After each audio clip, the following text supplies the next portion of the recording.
Merci de rester avec nous. C'est la seconde partie de New World Forum. Cette fois-ci, nous parlons politique. L'élection présidentielle au Togo se tiendra le 22 février 2020. À environ 2 mois du scrutin, comment se porte l'opposition togolaise? Quelles sont ses chances de bousculer l'ordre établi depuis quelques décennies déjà? Nous en parlons avec un des leaders de cette opposition, Aimé Tchabouri Gogué, qui nous fait l'honneur d'être au plateau. Monsieur Gogué, bonjour. Bonjour Gilles. Comment allez-vous? Très bien. Oui, ça se voit d'ailleurs. Vous êtes professeur d'économie, ancien ministre du plan du gouvernement de transition des années 92-93, ancien député, président de l'Alliance des démocrates pour le développement intégral, ADI, et puis candidat investi pour la présidentielle de 2020 pour votre parti. C'est bien sûr. 2020 pour vous, est-ce que c'est jouable pour l'opposition togolaise? Bien sûr, si ce n'était pas jouable, je n'allais pas être candidat. Le parti n'allait pas présenter un candidat, même si on sait que parfois on est candidat peut-être pour faire avancer des idées. Mais pour nous, nous pensons que 2020 doit être l'année de l'alternance. Est-ce que ce n'est pas plus compliqué 2020 que 2005, 2010, 2015? Compliqué, c'est trop dire. Disons que l'environnement change. Il faut changer de méthode d'action. On ne peut pas dire que c'est plus compliqué. La seule chose qu'il faut voir les résultats qui vont venir. Puis ce n'est pas parce que c'est plus compliqué qu'il ne faut pas y aller. Si c'est plus compliqué, vous adoptez des méthodes de travail ou bien de combat meilleures, il est possible que vous gagnez. Je parlais de complications parce que 2005, oui, ça semblait plus jouable aujourd'hui. Le contexte était plus favorable pour l'opposition. C'est trop dire. C'est vrai que c'était plus favorable, mais n'oubliez pas que ce que nous avons demandé à la communauté internationale, bien comment nous avons travaillé effectivement, ça a donné plus de chance, mais malheureusement, la machine de répression qui a eu lieu n'avait pas permis qu'on obtienne l'alternance, même si dans les urnes, nous avons gagné. Actuellement, il va de soi que la population semble résignée. Beaucoup de gens pensent que le jeu est joué, mais pour moi, il est inadmissible qu'un être vivant pense en allant à un combat, dise a priori qu'il est vaincu. Je ne crois pas en ça. En 2005, vous avez gagné dans les urnes, ça veut dire quoi? Oh, certainement. Vous avez vu tout ce que les crimes, les meurtres, les assassinats qui ont lieu après démontrent certainement que les résultats proclamés ne reflétaient pas nécessairement les résultats des urnes. Mais vous n'avez pas pu apporter les preuves. Ça ne suffit pas. Ça ne suffit pas. Ce n'est pas parce qu'un voleur est parti avec votre poulet que vous n'avez pas, qu'on peut dire qu'il n'a pas volé. Mais devant la justice, vous n'aurez pas raison, parce que la justice travaille avec des preuves. La justice aurait pu travailler aussi sur les violences qui ont lieu, sur les intimidations, sur le non-respect des textes. Ces textes n'ont pas été du tout respectés. Cette violence qui a eu lieu, ces intimidations qui ont eu lieu, pouvaient faire invalider le vote. Et 2010 alors, où la présidentielle s'est déroulée sans violence? Il n'y a pas eu de violence, mais vous avez vu les conditions dans lesquelles les résultats avaient été proclamés. Comment on a transporté les gens dans des avions pour aller, non pas au siège de la CENI, mais Togo 2000, pour proclamer les résultats. Donc il y a également là-bas, il y a eu violation des textes. Est-ce que ce n'est pas une question logistique? On ne viole pas les textes de manière aussi facile. Donc il faut qu'on apprenne à respecter les textes dans ce pays. Donc le simple fait qu'on ait pris les présidents des commissions électorales locales par avion, donc ça discrédite déjà à Togo 2000, et c'est suffisant pour vous pour dire que les résultats ont été truqués? Ça discrédite déjà le contenu des PV qui ont été envoyés. Et pourquoi vous, comme leader de l'opposition, vous n'avez pas cette fois rassemblé les procès-verbaux, affichés à la face du monde pour prouver donc... Non, effectivement, il va de soi que nous avons une faiblesse à ce niveau que nous devons corriger. Si nous voulons gagner les élections de 2020, c'est une des faiblesses auxquelles nous devons nous attaquer. Ça, je conçois cela. Comment cela a été possible d'ailleurs? Et que nous n'ayons pas les PV? Justement. Non, dans certains cas, les membres des bureaux de vote unis n'aiment pas donner, qui sont présidents. En tout cas, il y a beaucoup de présidents qui ont la sensibilité unir. Et les membres des bureaux de vote sont dominés par les gens d'unir et n'aiment pas donner les PV aux membres de l'opposition, aux délégués ou bien aux membres du bureau de vote de l'opposition. Donc ça rend le travail difficile. C'est pourquoi nous réclamons, nous voulons que les résultats soient proclamés bureau de vote par bureau de vote. Donc ça va éliminer cette partie de problème. Et depuis lors, l'opposition n'a pas réussi à résoudre cette énigme-là, la représentation dans les bureaux de vote, et se procurer les procès-verbaux. Non, c'est pas... D'un côté, vous aurez raison, mais de l'autre aussi, il faut savoir que vous avez vu lors des élections locales passées, municipales passées, ils avaient un nombre insuffisant de PV. Exprès, nous pensons que c'est exprès, donc tout le monde ne pouvait pas avoir les procès-verbaux, ça c'est un. Donc ça c'est une contrainte administrative. Effectivement, il va de soi que nous avons un autre problème dû à la mauvaise représentativité de nos délégués ou bien de nos membres du bureau de vote dans les bureaux de vote le jour des élections. Il y a certains jeunes qui pensent qu'ils rendent service aux partis d'opposition alors qu'ils sont là pour défendre le principe du vote démocratique. Donc là aussi, c'est un problème que nous devons résoudre. Il faut que la population se sente véritablement concernée par ce qui se passe.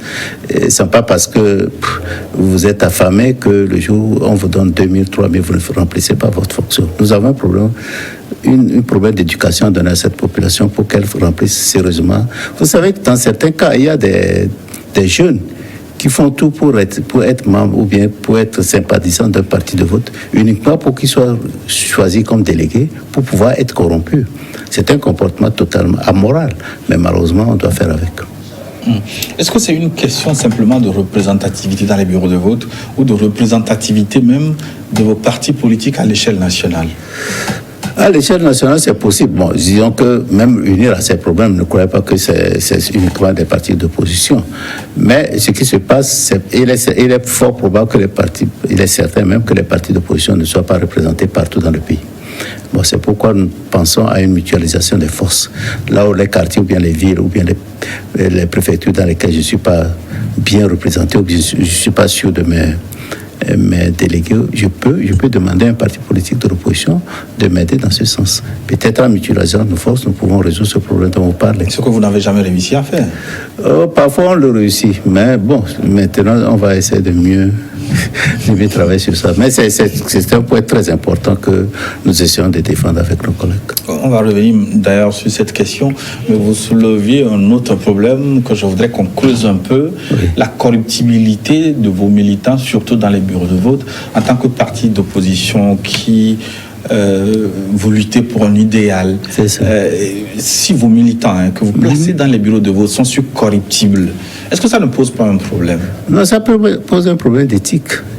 Non, ça pose, non pas seulement pour les partis d'opposition, ça pose un problème pour le pays, pour la société togolaise dans son ensemble.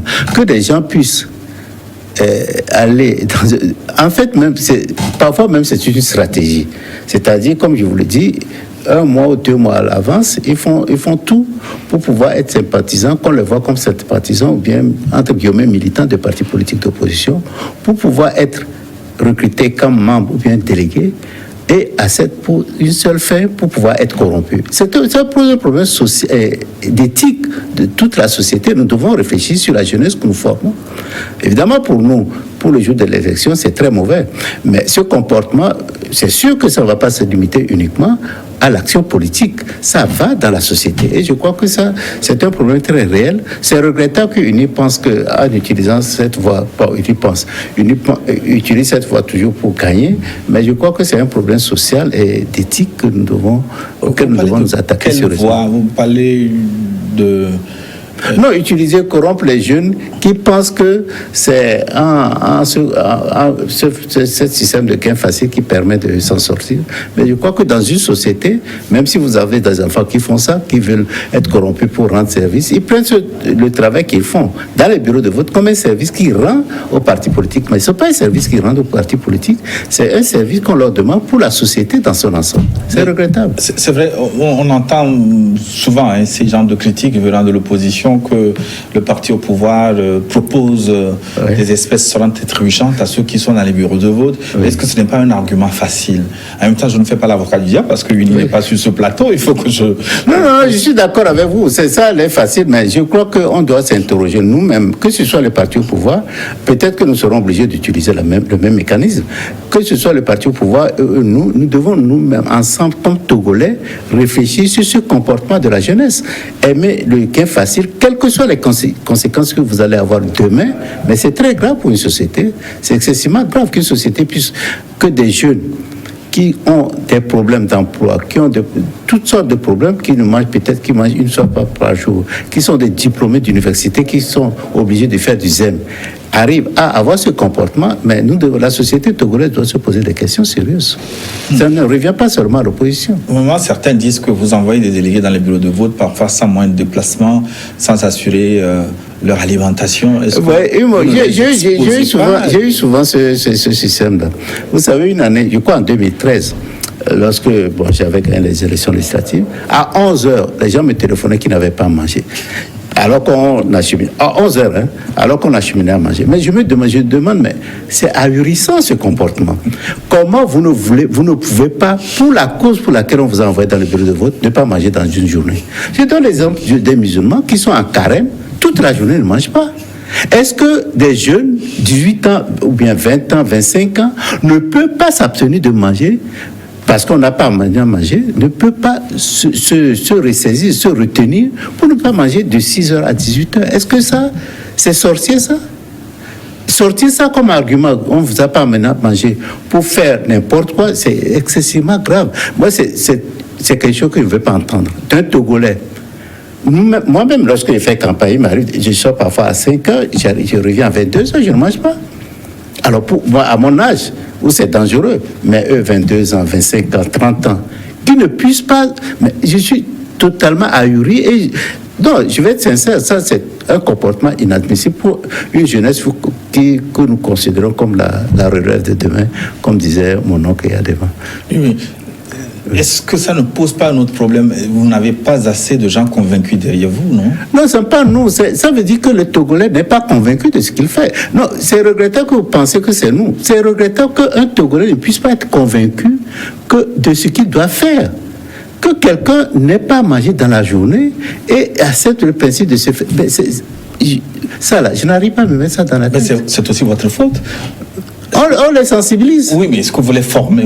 On les forme. Mais ça aussi, c'est pas le problème des partis politiques, ça. Former les citoyens pour qu'ils travaillent pour l'amélioration du bien-être collectif, ce n'est pas uniquement les partis politiques d'opposition. Ça doit faire partie de l'instruction civique qu'on donne aux enfants à l'école. La société civile doit s'y mettre. Les partis politiques vont intervenir après, mais ça, même les parents doivent le faire dans la famille. Vous devez éduquer votre enfant qu'un jour donné, vous pouvez ne pas avoir à manger. Si vous ne donnez pas cette éducation à vos enfants, ce n'est pas les partis politiques qui vont s'en charger. D'accord, nous, on va le faire, on le fait avec nos meilleurs moyens, mais ce n'est pas suffisant. Mais si la fondation n'est pas établie dans les familles, il va de soi que pour que ça réussisse, c'est un peu plus difficile.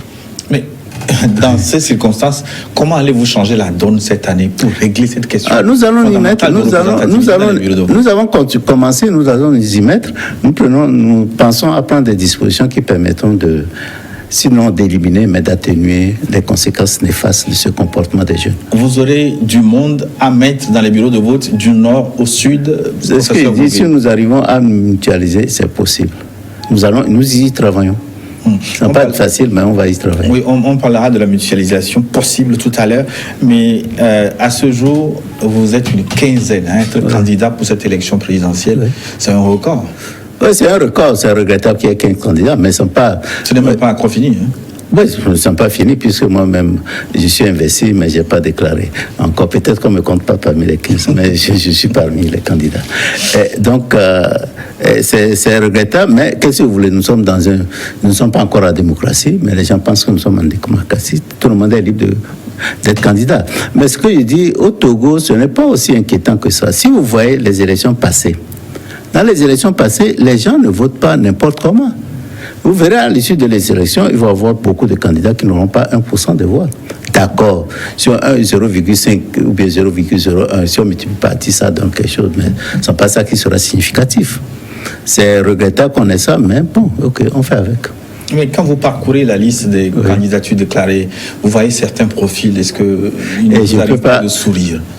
Non, je suis candidat, je ne peux pas sourire, me moquer d'autres candidats. Tout le monde est potentiellement. Oui, non, tout le monde est potentiellement, pense potentiellement gagner. Donc, je ne vais pas commenter. Parce que j'entends beaucoup de commentaires des gens dire que c'est tombé bas, que tout le monde. Est-ce que tout le monde peut être candidat?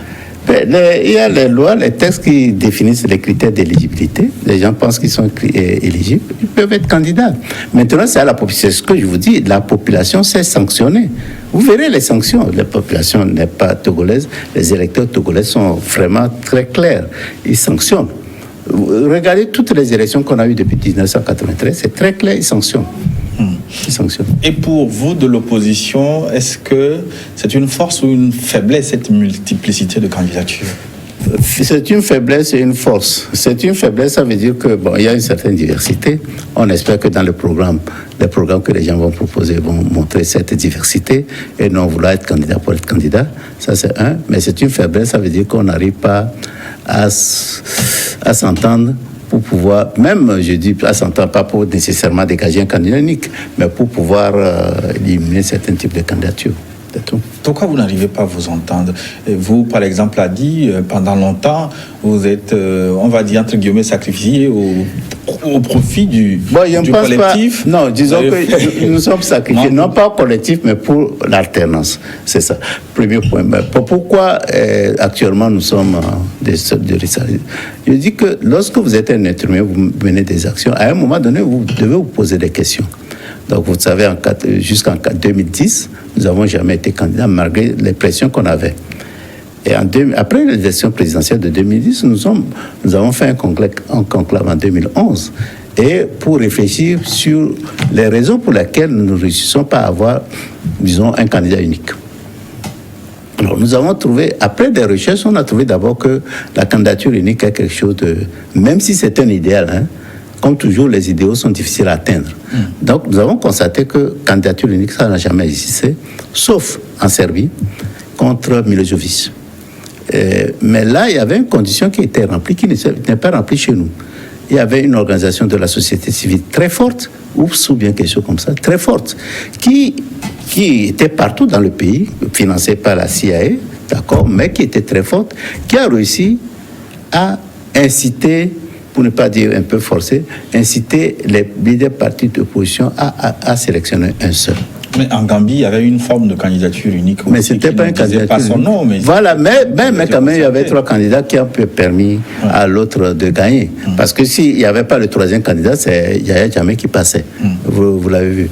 Vous prenez le cas de la RDC, vous vous rappelez, les 4 grands, Tshisekedi, Fayoulou, Bemba et l'autre, même 5, Kamere, et puis l'autre, Kitambu, c'est ça. Et ils se sont réunis plusieurs fois en Afrique du Sud, à Nairobi, à Bruxelles, et puis c'est à Genève qu'ils ont réussi à dégager un candidat unique, la personne de Fayoulou. Mais lorsqu'ils sortaient de la salle, non, ça n'a pas résisté, c'est trop dire. Dès qu'ils sortaient de la salle, c'est rompu. C'est pour vous dire que c'est très difficile à réaliser, même si c'est l'idéal. C'est l'idéal, mais bon, on n'arrive pas. Donc il ne faut pas accuser l'opposition togolaise d'une tare parce qu'elle ne réussit pas à avoir un candidat unique. Je crois qu'il faut qu'on travaille avec eux. C'est objectivement, il faut savoir que c'est difficile, même si... Et puis je dis souvent que c'est ni une condition ni nécessaire ni suffisante pour avoir l'alternance, même dans un système d'un mode de scrutin à un tour. Et malgré cette expérience, vous avez choisi de vous verser dans la corbeille de la C14. Vous avez fait chemin ensemble pendant longtemps. Et c'est au dernier moment que vous avez pas quitté... au dernier moment, ça ne veut pas dire... Vous avez quitté le navire. Est-ce que vous n'avez pas choisi le mauvais moment pour fabriquer le bon diable, comme on dit? Non, on n'a pas choisi. Vous savez, nous étions dans la C14, mais nous n'avons jamais... Nous leur avons toujours dit les problèmes qu'il y avait dans le choix de la candidature unique, d'un candidat unique. Nous avons dit ça depuis... Ça fait au moins 1 an. Nous leur avons dit que voilà, c'est bon, mais il y a des problèmes. Bon, mais comme vous êtes décidé, on va essayer. Si on peut obtenir l'idéal, c'est bon. Mais à un moment donné, nous avons senti qu'il y avait la procédure, il n'y avait ni transparence, ni inclusivité dans le système. Comme on a senti qu'il n'y a pas de transparence, on a attiré leur attention dessus, l'attention de nos collègues sur le fait qu'il n'y a ni transparence ni inclusivité. Nous avons dit que non, on ne peut pas continuer ce processus. Qu'est-ce que vous appelez manque de transparence? Manque de transparence, il faut qu'on connaisse les critères sur lesquels on doit se baser pour choisir le candidat unique. On ne va pas tirer ça d'un chapeau comme ça. Deuxième chose, pour non-inclusivité, vous savez qu'il y a certains candidats qui ne sont pas inscrits dans ce système. Il faut faire au moins un effort pour les amener à accepter ou bien à tolérer ce système. Mais si vous adoptez un processus qui ne les incite pas à participer ou bien à tolérer, il va de soi que vous n'aurez pas un candidat unique. Vous aurez un candidat unique de la C14, mais pas un candidat unique de l'opposition. C'est pour ça que nous avons quitté. Est-ce que vous dites que c'est quand même suffisamment grave? Ça veut dire que vous qui luttez pour l'alternance et pour certaines valeurs, vous dites qu'en votre sein, le processus n'est pas transparent. Moi, ça me pose un problème. Mais ça ne doit pas vous causer un problème. Vous savez, c'est tellement la semaine, il y a quelques jours seulement que Monseigneur Kojiro a défini les critères. Il y a quelques jours, il n'y a pas, je crois, il y a 3 ou 4 jours qu'on a défini les critères. Mais depuis qu'on parlait de ça, on devait commencer par définir des critères pour que les gens sachent. Justement, vous parlez de cette initiative du prélat togolais, Monseigneur Philippe Fanoko Kojiro. Que pensez-vous C'est le même système. Nous avons dit que la candidature unique, c'est idéal, mais c'est difficile. Est-ce qu'il va y arriver, Monseigneur Kojiro, à dégager au sein de l'opposition un candidat unique? La probabilité est très faible, c'est tout ce que je peux dire. Maintenant que lui, il a réussi à définir un profil, est-ce que ce profil vous plaît? Bon, le profil n'est pas mal, mais ça dépend maintenant quels sont ceux qui vont l'appliquer. Quels sont les c'est un système un peu compliqué, les pondérations. Supposons que vous avez 10 critères, d'accord? Vous avez 10 critères, quelles sont les pondérations que vous accordez à chaque critère? Comment vous faites? Comment vous faites pour évaluer chaque candidat sur chaque critère? Tout ça, c'est des choses à discuter. S'il y arrive, nous prions Dieu, s'il y arrive, c'est bon. Mais s'il n'y arrive pas, il ne faut pas considérer que c'est la fin du monde. Oui, mais s'il n'y arrive pas, est-ce que ce n'est pas fatal pour vous? Non, ce n'est pas fatal du tout. Oui, ce qui est mauvais, c'est de croire que sans ça, on n'aura pas l'alternance. Oui, mais c'est la communication que vous... Non, nous ne faisons pas. Nous, à dire, on ne dissipe pas cette communication. Et il y a d'autres partis qui ne dissipent pas cette communication. C'est regrettable qu'on... Moi, je me demande parfois que si ce n'est pas Uni qui aide à travailler. Non, c'est vrai, hein, je suis sincère. Parce que moi, je suis ahuri de... En fait, dans la vie tout court, il n'y a pas une seule option dans la vie. Si vous limitez à une seule, comme vous nous dites souvent que l'opposition ne pense à une seule stratégie sans passer à la stratégie B, au plan B, c'est la même chose. Vous ne pouvez pas dire que si on n'a pas de candidature unique, on a perdu. Non. Oui, mais la communication, c'est pas seulement le fait de parler, mais quand vous avez un prélat au bout de 80 ans qui se promène de leader en leader pour choisir un candidat unique, ça veut dire que la nécessité est absolue. Non, peut-être que lui n'a pas compris que c'est difficile. Oui, mais on dit que c'est un... Non, moi, je lui ai dit. Et je suis sûr que d'autres leaders le l'ont dit. S'il y arrive, ok. Mais la probabilité qu'il y arrive n'est pas facile. Oui, mais s'il n'y arrive pas et qu'à la fin, il tire la conclusion que l'opposition est incapable de s'unir et donc il... Non, c'est trop... Non, ça, je ne vais pas admettre ça. Non, je ne vais pas admettre qu'ils disent que l'opposition est incapable de s'unir. Ce n'est pas parce qu'on ne s'est pas unis autour d'un candidat unique que nous sommes incapables de nous unir. Donc, il faut chercher d'autres moyens pour qu'on mutualise, qu'on puisse travailler ensemble. Et pourquoi vous n'opérez pas de cette façon d'abord? Chercher à travailler ensemble. Chacun... Oui. Non, nous, c'est l'idée qu'on a défendue. Nous y travaillons. Si vous lisez notre communiqué final, même si le parti m'a investi, mais me donne quelques jours pour travailler avec d'autres candidats pour voir ce qu'on va faire. Malheureusement, nous sommes en période de fête, les gens pensent aussi, même si nous sommes des hommes politiques qui avons des élections bientôt, il faut s'occuper de notre famille pour fêter un peu. Mais est-ce que c'est pas tard pour faire tout ça? Non, c'est pas la campagne électorale rien n'est 6 tard. février. Non, après les fêtes, vous aurez un mois pour vous préparer pour la campagne électorale. Mais qui vous dit qu'on a un mois pour se préparer? Qui vous dit qu'on n'a pas encore préparé? Qui vous dit? On a commencé. Moi, vous savez que j'ai fait beaucoup de tournées à l'intérieur du pays au cours du mois de novembre. Mais seul, avec les autres, je parle... Oui, mais ça dépend de comment je communique. Si je vais dire que c'est gogué, là, c'est un peu complexe. Mais si je dis que, bon, il y a l'opposition, bon, Gogué est bien dans l'opposition, ça, c'est autre chose. Ça donne l'ouverture de possibilités de travailler avec les autres. Ne pensez-vous pas que vos militants sont plus ou moins apathiques aujourd'hui, un peu échaudés par... Non, ce n'est pas l'impression. Ce ne sont pas nos militants seulement. C'est certain que la population togolaise baisse les bras. Et ce que je trouve regrettable, c'est un cas de parti politique baisse les bras. Moi, dans la vie, je ne peux pas admettre ça. Je ne peux pas admettre que vous poursuivez quelque chose, un objectif, vous ne l'avez pas encore atteint, et vous baissez les bras. Moi, vraiment, je vous juge, ce n'est pas mon comportement. On n'a pas atteint, les conditions sont difficiles, mais allons-y. On peut démissionner aussi, non? On peut démissionner. Si on démissionne, on reste à côté. Mais ce n'est pas la peine de faire des efforts pour étendre, pour communiquer sa démission, bien son sentiment, son incapacité de résister à un environnement difficile aux autres. Non, je trouve que c'est une démission trop facile vis-à-vis de la diversité. Ceux qui disent il ne faut pas aller aux élections parce que les juges sont pipés, mais ça, je trouve ça très grave. D'un être humain qui, face à une adversité, dit que non, je baisserai les bras. C'est pas possible. Non, ça, c'est pas question politique seulement, mais dans la vie, je ne peux pas l'admettre. Vous devez vous battre jusqu'au bout. Si vous n'arrivez pas, ok, vous tirez les leçons, écoutez, bon, j'ai pas pu. Mais dire a priori, c'est pas possible. Les matchs qu'on joue, vous savez, une petite équipe même de deuxième division peut battre Barcelone, la meilleure équipe du monde, ou bien Real Madrid. Je ne veux pas m'initier dans ce combat, mais peut battre la meilleure équipe du monde. Alors, avant le match, on dit que les jeux, pour des pronostics, c'est clair que Barça va gagner, peut-être pas des scores fleuves, mais il peut arriver que la petite équipe gagne.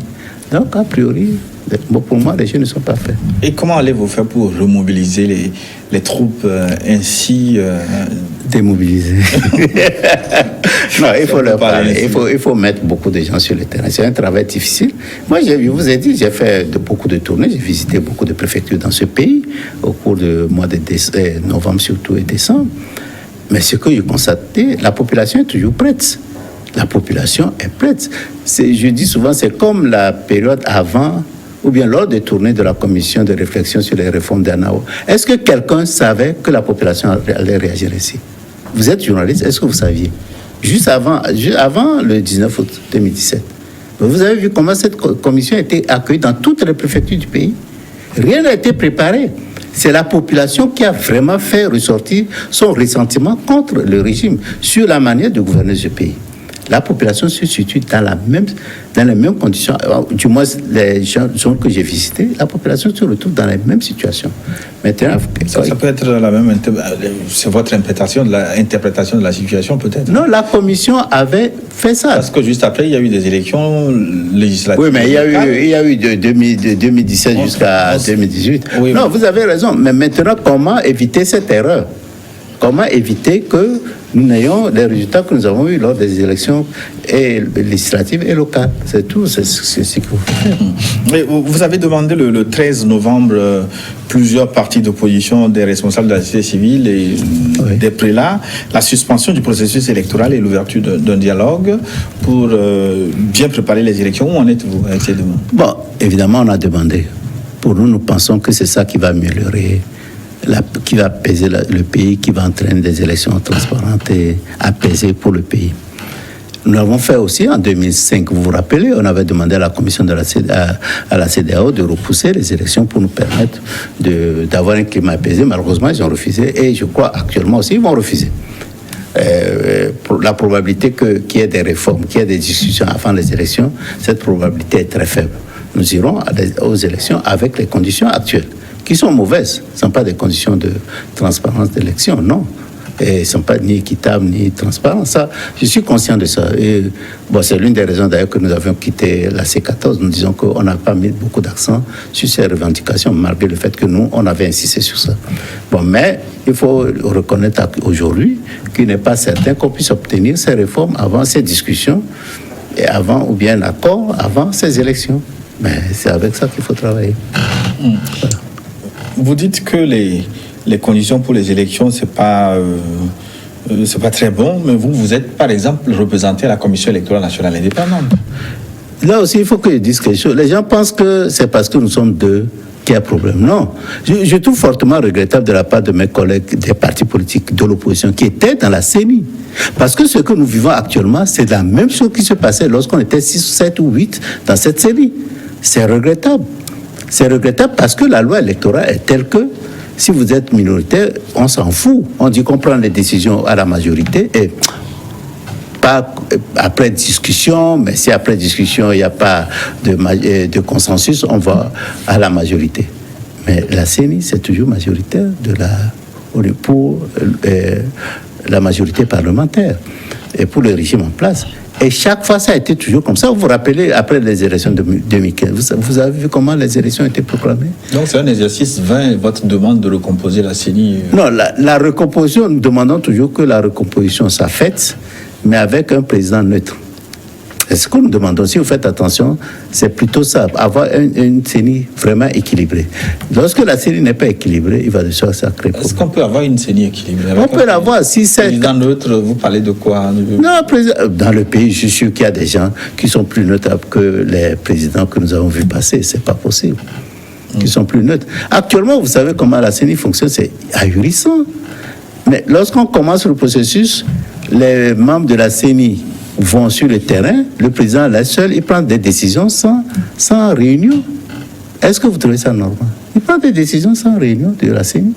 Et ça avance. Et c'est le même processus qui se passait auparavant. C'est regrettable que les gens pensent que c'est parce que c'est Adi, c'est le cas, ceux qui se retrouvent dans la CENI, que ça se comporte aussi. Mais c'est vraiment ça, c'est un comportement qui est ancien. Mais en connaissance de cette cause, vous avez postulé pour être membre de la CENI. Vous saviez comment ça se passait? Non, je ne peux pas dire qu'on savait à fond, puisque les autres n'en parlaient pas. Parce que nous, quand on est allé, les premières réunions, c'était très dur. Parce que nous avons lutté pour qu'on change les règlements intérieurs. Nous avons lutté. Il y avait, comme ils ont dit, la loi, ensuite les gentlemen agreements qui existaient auparavant. C'est ahurissant ce qui existait. Voilà. Finalement, au fond, est-ce que quelque chose de substantiel se passe à la CENI? Il y a des gens qui ne comprennent pas cette bataille autour de la CENI. Est-ce que l'essentiel, ce n'est pas sur le terrain, dans les bureaux de vote?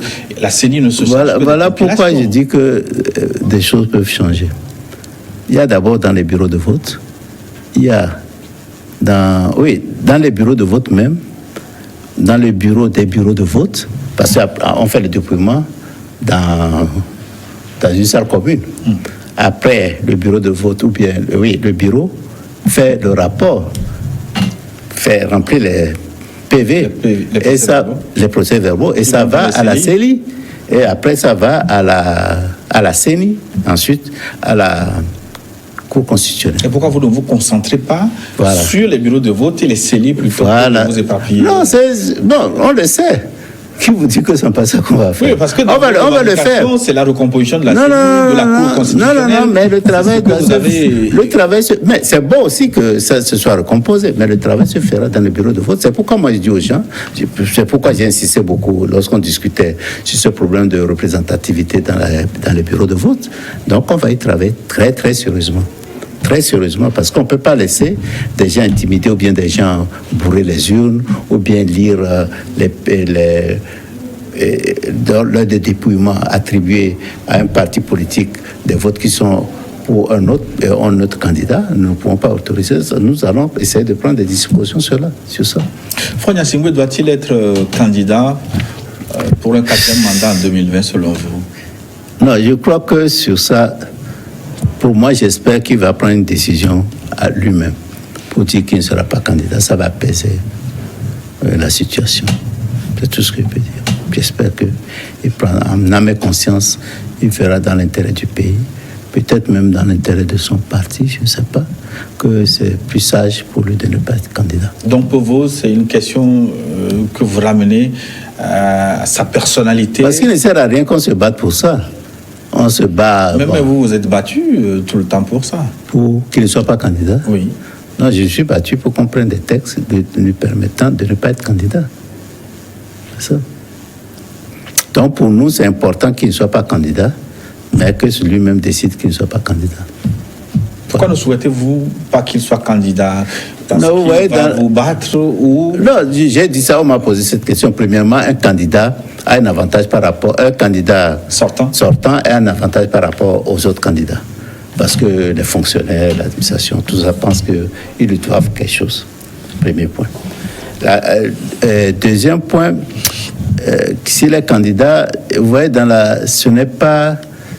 ça ne passe pas bien. Je suis sûr qu'il a des pressions auprès de la part de ses collègues, que vraiment c'est assez. Parce que vous savez, il est le plus ancien président de la sous-région. Ça, vous êtes dans les supputations. Je suis dans les supputations, mais je crois que, évidemment, nous sommes des hommes politiques aussi. Parfois, on a un peu des oreilles pour écouter. Et je crois que pour lui, j'ose espérer qu'il prendra la décision idoine pour le pays. Donc, vous pensez qu'il est possible qu'il décide de ne pas être candidat? J'ose espérer. Mais ce n'est pas quelque chose d'exclu, aussi longtemps qu'il n'est pas encore déclaré candidat. on peut espérer qu'il ne soit pas candidat, qu'il déclare qu'il n'est pas candidat. Malgré, vous savez, son parti fait des pressions. Est-ce que c'est lui qui, peut-être pas lui, mais ses adjoints qui essaient d'inciter les gens à faire pression sur lui? Mais si nous sommes à cette situation, c'est qu'il y a des réflexions qui se mènent.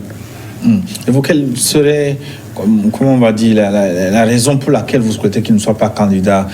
Pour donner des chances à l'opposition, notamment à vous, d'être élu, ou quel est l'intérêt? C'est ce que je veux dire. Un président candidat a des avantages, a priori, par rapport aux autres candidats. Donc, s'il n'est pas candidat, nos chances augmentent. Mais en même temps, pour que le Togo ne soit pas un pays atypique, je crois que ça peut être une bonne chose. Alors, vous êtes candidat, vous l'avez dit. Pourquoi je suis candidat? Mais j'ai beaucoup d'atouts. J'ai beaucoup d'atouts. Après les concertations avec les autres candidats, si je maintiens, vous verrez dans mon programme. D'abord, j'ai dit que, vous vous rappelez, en 2015, j'ai dit que je ne ferai qu'un seul mandat. Ça, c'est évident, je ferai un seul mandat. Fini. Les gens réclament transition ou pas. Moi, c'est ce que j'offre. Ce n'est pas une obligation de la part des autres. C'est une volonté pour moi que je crois que le président qui viendra aura tellement de choses à faire qu'un mandat, il sera tellement épuisé qu'il ne va pas continuer. Mais les gens ont promis un mandat. Ça, c'est les gens. Moi, je suis autre chose. 4-5 ans, ils sont en train de ravaler leurs paroles. Voilà. Aussi bien au Bénin qu'au. Moi, je suis suffisamment. En Gambie, Adama Barrow a promis 3 ans, mais les 3 ans sont passés. Non, moi, je promets, je crois que je suis convaincu que je vais tenir parole. Et vous me connaissez bien. Vous vous présentez comme étant le candidat pour opérer une transition. Voilà. Ah oui, ça c'est clair. Et puis vous connaissez la possibilité que j'ai de discuter avec les autres partis politiques, ce qui m'a valu que les gens, parce que moi je discute facilement avec les gens d'UNIR. Les gens, à cause de ça, les gens pensent que je ne dirais même pas proche, je suis très... j'ai des amis du côté d'UNIR comme de l'autre côté. Donc ça permet, ça facilite cette période charnière où on a besoin de quelqu'un pour qu'on puisse travailler ensemble. Passer d'une dictature, c'est difficile, mais passer d'une dictature en démocratie, il faut que quelqu'un capable de parler à tout le monde. Je crois que ça, ces atouts, je les ai. Ça peut aider. Vous dites parler d'une dictature. Est-ce que le Togo est en dictature? Est-ce que vous voulez insinuer? Oui, j'insinue ça. Non, pas que j'insinue, je le dis. je le dis parce qu'il y a plusieurs fois où on ne respecte pas la loi. Si on ne respecte pas la loi, c'est... Donc, le pays dans lequel la loi n'est pas respectée est un pays dictatorial. Bien sûr. Si ça n'est pas respecté au profit d'un clan ou bien d'un groupe d'individus, ça devient une dictature. Donc, vous êtes candidat pour des élections dans un pays dictatorial. Oui. Donc, parce vous avez perdu d'avance, non? Non, disons que c'est plus difficile. Oui, mais c'est plus difficile, mais ça ne peut pas gagner. Non, c'est dans une dictature. Non, c'est plus difficile, mais ça ne peut pas dire que j'ai perdu d'avance. Non, ça ne veut pas dire que. Il y a des cas où on a vu en Gambie, on pensait que Barrow allait venir au pouvoir. Personne n'y croyait, mais c'est venu. Pourquoi pas ici? Et vous savez que Yahya Jammeh n'était pas un enfant de cœur. Et je vous ai donné le cas de Milosevic en Yougoslavie, en Serbie. C'était un dictateur qui était connu, sanguinaire. Mais ça a changé. Il y a des cas où c'est difficile à changer, mais disons simplement que ce n'est pas impossible. Voilà. Alors, vous êtes candidat, vous avez dit candidat à la candidature ou candidat à la présidentielle de 2020? Non, c'est plus candidat à la candidature. Disons que parce le parti m'a investi. Qu'après concertation non, mais le président le Conseil national m'a investi. Mais quand même, disons que c'est un peu ouvert. Mais quels que soient les cas, nous avons un candidat. C'est tout ce que je peux vous dire. C'est confus là dans ma tête. Non, ça n'a pas clair, ça n'a pas l'air clair dans votre tête, mais c'est suffisant. D'accord. Disons que vous ne pouvez pas consulter les gens en disant oui, c'est moi, soutenez-moi, c'est fini. Non, on laisse une ouverture pour voir. Mais la probabilité qu'il soit candidat est élevée. Donc, mais quand même, on laisse une petite ouverture pour voir. Donc c'est possible que vous vous rangiez derrière un autre candidat de l'opposition ou que d'autres se rangent derrière vous. Bien sûr. Ça n'est pas exclu. Est-ce que ce n'est pas tard pour faire tout ça? Non, ce n'est pas tard. Bon, d'ici une semaine, c'est réglé ça. Je vous dis, les gens sont en congé, ils profitent des fêtes, mais on va régler ça très vite. Qu'est-ce que vous allez apporter de nouveau aux Togolais si vous êtes élu? Beaucoup de choses. Beaucoup de choses. Vous ne verrez plus l'état de droit. Ça, c'est une priorité des priorités. des gens qui manifestent et puis on les pourchasse avec des bâtons, etc. Donc vous, président, vous allez laisser tout le monde manifester? Mais il y a la loi qui va encadrer. Nous allons faire une relecture de la loi. Qui encadre aujourd'hui? Non, pas du tout. C'est une loi qui encadre qui n'est pas respectée. C'est l'un des problèmes qui n'est pas respecté. Vous avez vu, lorsque j'ai fait mes tournées, on m'interdit des manifestations alors que j'ai rempli toutes les formalités. Ça ne va pas.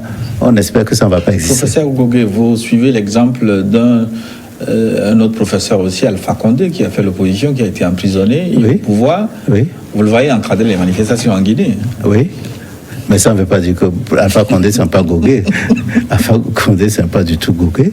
Et moi, bon, il faut analyser le comportement, la vie d'un individu. Bon, je ne sais pas comment Alpha Condé s'est comporté dans le passé, mais il est fort probable que si on avait analysé son comportement dans le passé, c'est pas parce qu'on est dans l'opposition qu'on est nécessairement démocrate. Non. Il y a des gens qui ont des comportements dictatoriaux dans leur parti politique. Ça, donc, parmi vous, il y a des petits dictateurs dans l'opposition. C'est bien possible, oui, c'est bien possible. Ça, c'est normal, c'est les êtres humains. Mais moi, si vous analysez mon parcours, vous ne verrez pas ce type de comportement. Alors, qui êtes-vous si vous n'êtes pas dictateur? Je suis quelqu'un d'esprit ouvert, démocratique, qui veut le respect des droits de l'homme, le respect de tout un chacun, que chacun puisse s'épanouir et qu'on ait une équité dans la répartition des richesses dans ce pays. Donc vous avez dit que vous allez apporter l'état de droit aux Togolais. Oui. Quoi d'autre? Quoi d'autre? Vous savez, il y a beaucoup de choses. Bon, donc rapidement, vous savez, il y a quelque chose qui me choque actuellement. Lorsque le SMIC a 35 000 francs, lorsque des enseignants volontaires sont payés, ou bien dans les établissements sont payés à 20 000, mais c'est ahurissant. C'est quelque chose auquel on doit s'attaquer. Lorsque les emplois des jeunes, que des diplômés d'université fassent les aides, ça c'est une grosse préoccupation. La conduite de taxi-moto. Des taxi-motos, ça c'est une grosse préoccupation auquel on doit s'attacher. Il y a plein de choses. Si je suis candidat, vous verrez mon programme. Oui, mais comment vous allez faire? Parce que c'est ce que tout le monde dit. Oui. Quand on est candidat, on veut améliorer ci, on veut améliorer ça. Quelle est la recette que vous allez utiliser que les autres n'utilisent pas? Non, il y a les recettes publiques. Il y a les recettes publiques qui sont mal orientées. Vous savez, lors des discussions budgétaires, c'est généralement très chaud entre le ministère des Finances et nous. Parce que nous savons que nous avons pas suffisamment. Nous avons des ressources quand, en réorientant, on peut soulager un peu la peine des populations. Nous allons lutter contre la corruption. Vous savez que j'avais fait une proposition de loi demandant la déclaration de biens publics. Ça devient encore une priorité. Les réformes, nous allons les faire parce qu'actuellement, ce qui est fait d'abord illégal et puis ne répond pas nécessairement aux préoccupations des Togolais. Donc voilà des choses que nous allons. Mais il faut vraiment s'occuper du bien-être des Togolais parce que les salaires de 35 000, 20 000 et puis le volontariat, c'est bon, d'accord, on essaie de trouver des solutions aux jeunes qui sont sans emploi, mais 50 000 pour des gens diplômés que des entreprises gardent pendant des années. Ça a l'air beaucoup plus de l'exploitation que d'aider les jeunes à trouver du travail. Professeur Gogé, ça, j'entends un peu tous les candidats dire ce que vous dites. Non, c'est pas certain que tout le monde dit la même chose. Qu'est-ce qui va faire la différence entre vous et les autres? En quoi? Moi, j'ai pas vu leur programme pour dire que... Mais ce que j'ai dit, moi, j'ai parlé des droits de l'homme. J'ai eu des expériences dans la conduite des affaires de l'État, au niveau de l'éducation nationale et du plan. J'ai été ministre dans les deux départements. J'ai été responsable de l'université. Vous savez que j'ai été vice-recteur pendant des années, etc. Donc, c'est des expériences dont je vais tenir compte pour régler des problèmes. Bon, peut-être tout le monde le dit, mais ça dépend aussi. Il faut voir ce que les gens ont fait par le passé. Et ça peut aider à départager les gens. Mais c'est lorsque vous verrez les programmes que vous verrez la différence. Et votre programme, est-ce qu'il est déjà ficelé pour votre parti ou vous attendez Non, notre parti a quand même un début, une base. Parce que vous n'allez pas attendre un mois pour faire un programme. Le gouvernement, c'est pas possible, c'est irresponsable. C'est une réflexion qui doit être menée pendant longtemps. Et certainement, s'il y a des ententes, si certains partis veulent nous appuyer, bon, nous allons tenir compte de leurs préoccupations. Est-ce que vous avez les hommes qu'il faut pour vous accompagner? Aucun parti politique dans ce pays, dans les pays en développement, ne peut dire qu'il a tous les hommes. Bon, c'est sûr que nous devons faire appel à des gens de la société civile, d'autres partis politiques pour nous aider à diriger. D'autres partis politiques, notamment UNIR? Bon, Vous savez, dans ce pays, je suis convaincu que dans UNIR, il y a des gens très compétents. S'il y a des compétences vraiment affirmées dans UNIR, mais qui ne se sont pas affichées dans le non-respect des droits de l'homme, dans les corruptions, etc., pourquoi pas? Vous avez déjà fait l'inventaire de ces gens, vous les connaissez? On connaît certains. On connaît certains. On connaît certains. Comme je vous ai dit, j'ai la facilité de parler avec tout le monde. Il y a des gens chez nous de l'opposition qui sont plus corrompus que les gens du UNIR, vous le savez. Donc, il y a des gens qui pensent que parce qu'ils sont de l'opposition, ils méritent des postes. Mais s'ils ne sont pas compétents, c'est un peu compliqué. Il faut trouver des moyens pour les compenser pour le travail qu'ils ont fait de l'opposition. Mais c'est compliqué de les mettre à des postes de responsabilité lorsque vous savez qu'ils n'ont pas les qualifications et la morale pour pouvoir diriger certains départements. Où allez-vous trouver les moyens pour vous faire élire? Vous allez trouver des moyens pour me faire élire. Secret d'État. Non, je pensais à la fin de l'émission vous demander votre contribution. Je vais chercher.